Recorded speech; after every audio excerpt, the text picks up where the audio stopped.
ओम शांति। आज साकार महावाक्य 26/1/2026। मधुर संतान माने तुमे माने अधाकल्प जहाँकर भक्ति करिछ सेही पिता तुमको पाठ पढ़ाउछन्ति। एही पाठ पढ़ा द्वारा ही तुमे देवी देवता हेउछ। प्रश्न, जोग बल रूपी लिफ्टर कमाल अर्थात चमत्कारी कण? उत्तर, तुमे पिलामाने जोग बलर लिफ्ट द्वारा गोटे सेकेंड्रे ऊपर को चढ़ी जाउछ, अर्थात गोटे सेकेंड्रे ही जीवन मुक्तिर संपत्ति मिल जाउछि। तुमे माने जानिछ 84 जन्मर सीढ़ी रे खसिबा पाई तुमको 5000 वर्ष लागिछि, किंतु चढ़िबा पाई मात्र गोटे सेकेंड ही लागुछि। एहा ही होछि जोग बलर कमाल। बाबा को मने पकाइबा द्वारा सब पाप कटि जाउछि, आत्मा सतो प्रधान होई जाउछि। ओम शांति। आत्मिक पिता आत्मिक संतान मानक बुझाउछन्ति। आत्मिक पितांकर महिमा तो पिला मानक सुनाई दिया जाइछि। से ज्ञानर सागर सत चिते आनंद स्वरूप अटंती, शांतिर सागर अटंती। तांको समस्त अविनाशी उपाधि गुड़िक दिया जाइछि। तेबे बाबा हेले ज्ञानर सागर एवं वर्तमान दुनिया रे जेते भी मनुष्य मात्र अछन्ति समस्ते भक्तिर सागर अटंती। भक्ति मार्ग रे जे प्रगाढ़ भक्ति करिथांती तांको सम्मान मिलिथाए। वर्तमान कलिजुग रे भक्ति अथवा दुख ही रहिछि। सत्य जुग रे थाए ज्ञानर सुख। एपरि नुहे जे सेठारे ज्ञान रहिब। एही सबो महिमा केवल एक बाबांकर ही अटे। पिलामानकर महिमा मध्य रहिछि, काहेकि ना बाबा पिलामानकु पढ़ाउछन्ति अथवा यात्रा सिखाउछन्ति। बाबा बुझाउछन्ति दुनिया रे दुईटी यात्रा रहिछि। गोटे हेला भक्त माने तीर्थ यात्रा करिथांती, चारिआडे परिक्रमा लगाई थांती। तेणु जेते समय परिक्रमा लगाई थांती सेतिके समय विकारग्रस्त होई न थांती। मद इत्यादि अशुद्ध भोजन स्वीकार करि न थांती।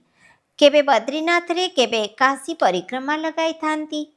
भगवानकर भक्ति करि थांती। तेबे भगवान तो जणे हेबा दरकार ना। तेणु सबुआड़े परिक्रमा लगाइबार आवश्यकता तो नहीं। शिव बाबांकर तीर्थरे मध्य चक्र लगाई थांती। सबुठारु बड़ा तीर्थ बनारस को कहउछन्ति, जाहाकु शिवंकर पुरी बा निवास स्थान बोली कहउछन्ति। चारिआडे जाई थांती, किंतु जहाँकर दर्शन करिबाकु जाई थांती अथवा जहाँकर भक्ति करि थांती तांको जीवन कहानी एवं कर्तव्य विषय किछि जणा नाही। सेतिपई ताकु कहा जाए अंधश्रद्धा। काहार पूजा करिबा तांको चरण रे मुंड नुआइबा, किंतु तांकर जीवन कहानी को न जानिबा ताको कहा जाए अंधविश्वास। घरे मध्य पर्वपर्वाणी पालन करिथांती। देवी मानकर केते पूजा करिथांती। माटीर बा पत्थरर देवी मूर्ति तैयारी करी ताको बहुत सजाई थांती। धरिनिय लक्ष्मीकर मूर्ति तैयारी करुछन्ती, तांको पचार एहांकर जीवन कहानी कुह, तेबे कहिबे सत्यजुगर महाराणी थिले। त्रेता जुगरे महाराणी सीता थिले।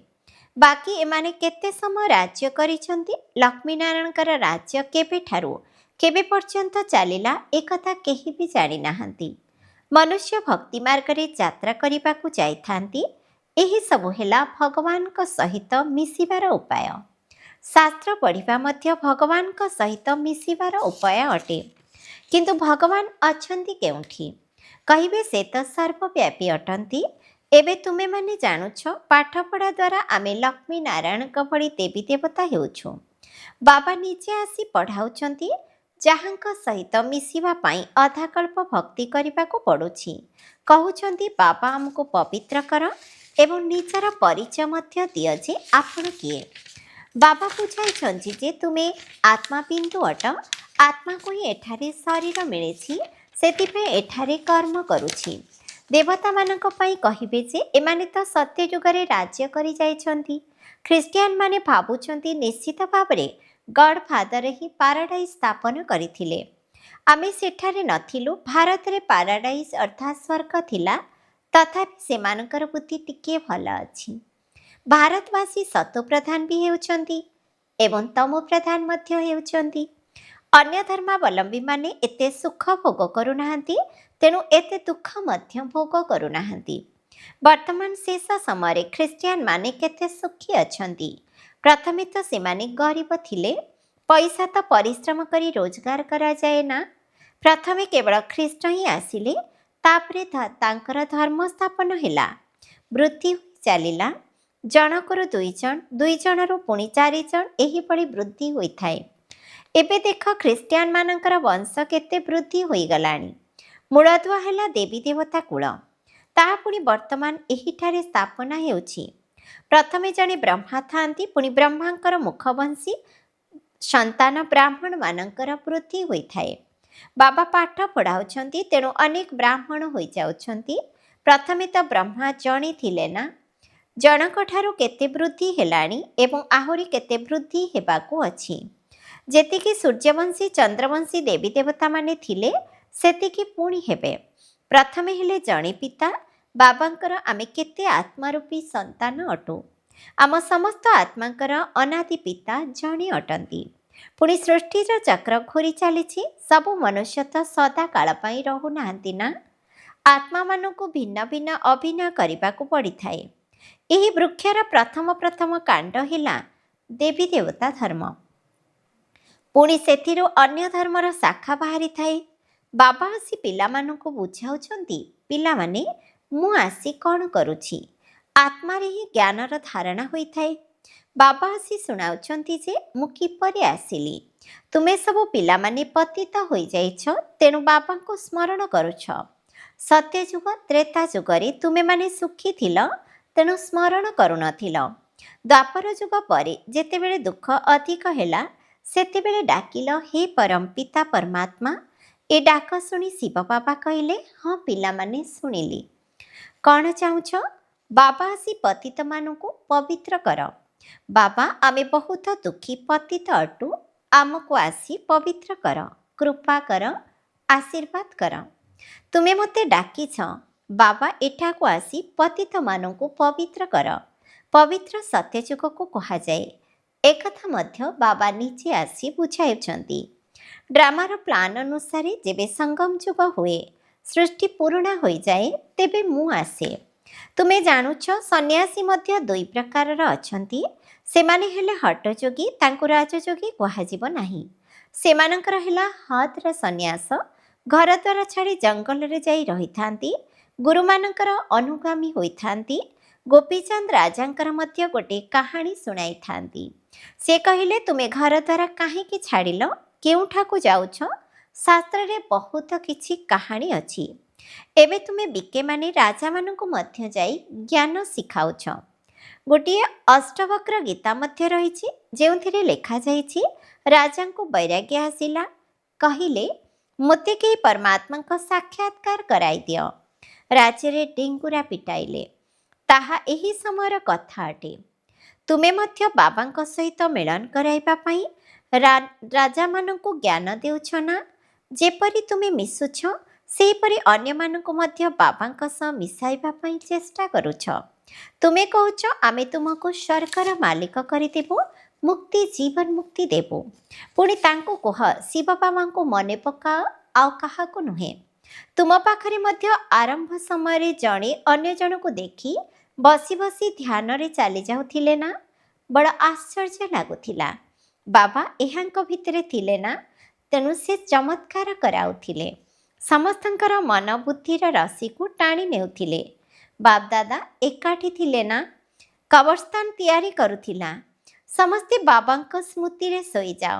ସମସ୍ତେ ଧ୍ୟାନରେ ଚାଲି ଯାଉଥିଲେ। ଏହା ସବୁ ଶିବ ବାବାଙ୍କର ଚତୁରତା ଥିଲା। ଏହାକୁ ପୁଣି କେହି କେହି ଯାଦୁ ବୋଲି କହିଲେ। ଏସବୁ ଶିବ ବାବାଙ୍କର ଖେଳ ଥିଲା। ବାବା ଯାଦୁଗର, ସୌଦାଗର, ରତ୍ନାକର ଅଟନ୍ତି ନା? ଧୋବା ମଧ୍ୟ ଅଟନ୍ତି, ବଣିଆ ମଧ୍ୟ ଅଟନ୍ତି, ଓକିଲ ମଧ୍ୟ ଅଟନ୍ତି। ସମସ୍ତଙ୍କୁ ରାବଣର ଜେଲରୁ ମୁକ୍ତ କରନ୍ତି। ତାଙ୍କୁ ହିଁ ସମସ୍ତେ ଡାକିଥାନ୍ତି, ହେ ପତିତ ପାବନ, ହେ ଦୂରଦେଶରେ ରହିଲା ବାଲା, ଆମକୁ ଆସି ପବିତ୍ର କର। ପତିତ ଦୁନିଆ ପତିତ ଶରୀରରେ ଆସି ଆମକୁ ପବିତ୍ର କର। ଏବେ ତୁମେ ତାହାର ଅର୍ଥ ବୁଝୁଛ। ବାବା ଆସି ଶୁଣାଉଛନ୍ତି ଯେ, ତୁମେ ପିଲାମାନେ ରାବଣର ଦେଶକୁ ମୋତେ ଡାକିଛ। ମୁଁ ତ ପରମ ଧାମରେ ବସିଥିଲି। ସ୍ୱର୍ଗ ସ୍ଥାପନ କରିବା ପାଇଁ ମୋତେ ନର୍କ ରାବଣ ରାଜ୍ୟକୁ ଡାକିଲ ଯେ, ଏବେ ଆମକୁ ସୁଖଧାମକୁ ନେଇ ଚାଲ। ଏବେ ମୁଁ ତୁମମାନଙ୍କୁ ନେଇଯାଉଛି ନା? ତେବେ ଏହା ହେଲା ଡ୍ରାମା। ମୁଁ ତୁମକୁ ଯେଉଁ ରାଜ୍ୟ ଦେଇଥିଲି ତାହା ଭୋଗ କରିବା ପରେ ପୁଣି ଦ୍ୱାପର ଯୁଗରୁ ରାବଣର ରାଜ୍ୟ ଚାଲିଲା। ତୁମେ 5 ବିକାରର ଅଧୀନ ହେଲ। ତାର ଚିତ୍ର ମଧ୍ୟ ଜଗନ୍ନାଥ ପୁରୀରେ ରହିଛି। ପ୍ରଥମ ନମ୍ବରରେ ଯିଏ ଥିଲେ ସେ ପୁଣି 84 ଜନ୍ମ ନେଇ ଏବେ ଶେଷ ଜନ୍ମରେ ଅଛନ୍ତି। ପୁଣି ତାଙ୍କୁ ହିଁ ପ୍ରଥମ ନମ୍ବରରେ ଯିବାକୁ ହେବ। ଏହି ବ୍ରହ୍ମା ବି ଅଛନ୍ତି, ବିଷ୍ଣୁ ବି ଅଛନ୍ତି। ଏମାନଙ୍କର ପରସ୍ପର ମଧ୍ୟରେ କ'ଣ ସମ୍ବନ୍ଧ ରହିଛି ଦୁନିଆରେ କେହି ଜାଣିନାହାନ୍ତି। ବ୍ରହ୍ମା ସରସ୍ୱତୀ ମଧ୍ୟ ପ୍ରକୃତରେ ସତ୍ୟଯୁଗର ମାଲିକ ଲକ୍ଷ୍ମୀ ନାରାୟଣ ଥିଲେ। ଏବେ ନର୍କର ମାଲିକ ଅଟନ୍ତି। ଏବେ ଏମାନେ ତପସ୍ୟା କରୁଛନ୍ତି ଏହି ଲକ୍ଷ୍ମୀ ନାରାୟଣ ହେବା ପାଇଁ। ତିଲୱାଡ଼ା ମନ୍ଦିରରେ ସମ୍ପୂର୍ଣ୍ଣ ସ୍ମାରକୀ ରହିଛି। ବାବା ମଧ୍ୟ ଏହିଠାକୁ ହିଁ ଆସିଛନ୍ତି। ସେଥିପାଇଁ ଏବେ ଲେଖାଯାଉଛି ଆଉ ସବୁ ତୀର୍ଥମାନଙ୍କ ମଧ୍ୟରେ ମୁଖ୍ୟ ତୀର୍ଥ ଅଟେ, କାରଣ ଏଠାକୁ ହିଁ ବାବା ଆସି ସର୍ବଧର୍ମର ସଦ୍ଗତି କରୁଛନ୍ତି। ତୁମେ ଶାନ୍ତିଧାମ ଦେଇ ପୁଣି ସ୍ୱର୍ଗକୁ ଯାଉଛ। ବାକି ସମସ୍ତେ ଶାନ୍ତିଧାମକୁ ଚାଲି ଯାଉଛନ୍ତି। ତାହା ହେଲା ଜଡ଼ ସ୍ମୃତି ଚିହ୍ନ। ଏଠାରେ ହେଲା ଚୈତନ୍ୟ। ଯେତେବେଳେ ତୁମେ ଚୈତନ୍ୟରେ ସେହିଭଳି ହୋଇଯିବ, ସେତେବେଳେ ଏହି ମନ୍ଦିର ଇତ୍ୟାଦି ସବୁ ନଷ୍ଟ ହୋଇଯିବ। ପୁନର୍ବାର ଭକ୍ତି ମାର୍ଗରେ ଏହିଭଳି ସ୍ମୃତି ଚିହ୍ନ ତିଆରି କରିବ। ଏବେ ତୁମେ ସ୍ୱର୍ଗର ସ୍ଥାପନା କରୁଛ। ମନୁଷ୍ୟମାନେ ଭାବୁଛନ୍ତି ସ୍ୱର୍ଗ ଉପରେ ଅଛି। ଏବେ ତୁମେ ଜାଣୁଛ ଏହି ଭାରତ ହିଁ ସ୍ୱର୍ଗ ଥିଲା, ଏବେ ନର୍କ ଅଟେ। ଏହି ଚକ୍ରକୁ ଦେଖିବା ମାତ୍ରକେ ସାରା ଜ୍ଞାନ ବୁଦ୍ଧିକୁ ଆସିଯାଉଛି। ଦ୍ୱାପର ଠାରୁ ଅନ୍ୟ ଅନ୍ୟ ଧର୍ମ ସବୁ ଆସୁଛନ୍ତି। ତେଣୁ ଏବେ ଦେଖ କେତେ ଧର୍ମ ରହିଛି। ଏହା ହେଲା ଲୌହ ଯୁଗ। ଏବେ ତୁମେ ସଙ୍ଗମ ଯୁଗରେ ଅଛ। ସତ୍ୟଯୁଗକୁ ଯିବା ପାଇଁ ପୁରୁଷାର୍ଥ କରୁଛ। କଳିଯୁଗରେ ସମସ୍ତେ ପଥର ବୁଦ୍ଧି ଅଟନ୍ତି। ସତ୍ୟଯୁଗରେ ପାରସ ବୁଦ୍ଧି ଥାନ୍ତି। ତୁମେ ହିଁ ପାରସ ବୁଦ୍ଧି ଥିଲ, ତୁମେ ହିଁ ପୁଣି ପଥର ବୁଦ୍ଧି ହେଲ, ପୁଣି ପାରସ ବୁଦ୍ଧି ହେବାକୁ ଯାଉଛ। ଏବେ ବାବା କହୁଛନ୍ତି ତୁମେମାନେ ମୋତେ ଡାକିଛ, ତେଣୁ ମୁଁ ଆସିଛି ଏବଂ ତୁମକୁ କହୁଛି କାମ ବିକାରରୁ ଜିତିଗଲେ ଜଗଜିତ ହୋଇଯିବ। ମୁଖ୍ୟ ଏହି ବିକାର ହିଁ ଅଟେ। ସତ୍ୟଯୁଗରେ ସମସ୍ତେ ନିର୍ବିକାରୀ ଅଟନ୍ତି, କଳିଯୁଗରେ ବିକାରୀ ଅଟନ୍ତି। ବାବା କହୁଛନ୍ତି ପିଲାମାନେ ଏବେ ନିର୍ବିକାରୀ ହୁଅ। 63 ଜନ୍ମ ବିକାରଗ୍ରସ୍ତ ହୋଇଛ। ଏବେ ଏହି ଅନ୍ତିମ ଜନ୍ମ ପବିତ୍ର ହୁଅ। ଏବେ ସମସ୍ତଙ୍କୁ ମରିବାକୁ ପଡ଼ିବ। ମୁଁ ସ୍ୱର୍ଗର ସ୍ଥାପନା କରିବା ପାଇଁ ଆସିଛି। ତେଣୁ ମୋର ଶ୍ରୀମତକୁ